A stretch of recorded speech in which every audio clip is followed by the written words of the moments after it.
Jails are facing overcrowding all across the country. In Vermillion County, Indiana, inmates are now living in less than favorable conditions. Several inmates are being forced together in one cell. News 10's Jordan Kudish explains how the Vermillion County Sheriff hopes to fix this problem.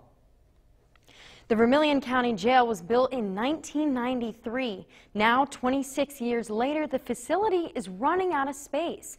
I spoke with Sheriff Mike Phelps today, and he tells me that there are some hoops to jump through before a solution can be reached. Jeremy Decker was a firefighter for 5 years. The last thing he imagined was living behind bars. Now, with the overcrowding, his living condition is less than ideal. They're going to keep bringing people in and overpopulating the place. It's really rough on people, the inmates, the workers. It just gets overwhelming sometimes. The Vermillion County Jail has a total of 71 beds. As of Friday morning, there are 81 inmates. Additional inmates mean more people per cell. As you can see right here, this cell is supposed to hold 2 people, but because of overcrowding that's happening at the Vermillion County Jail, they're having to hold 3 people in this very small space.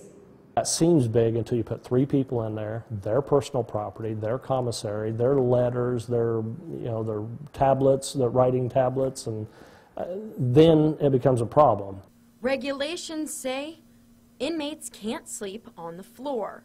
With 3 people to a cell, they've had to resort to other options. To buy these plastic, what they call boats, to get them up off the floor that they can put their mat in so they're not directly on the floor.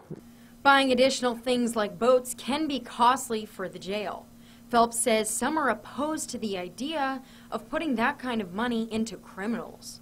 There are some people that says just throw them in there, lock them up, and again, there's rules that we have to play by under state and federal regulations. Sheriff Phelps says they're in the works of adding to the building. Right now, there is no date of when that might happen. Back to you.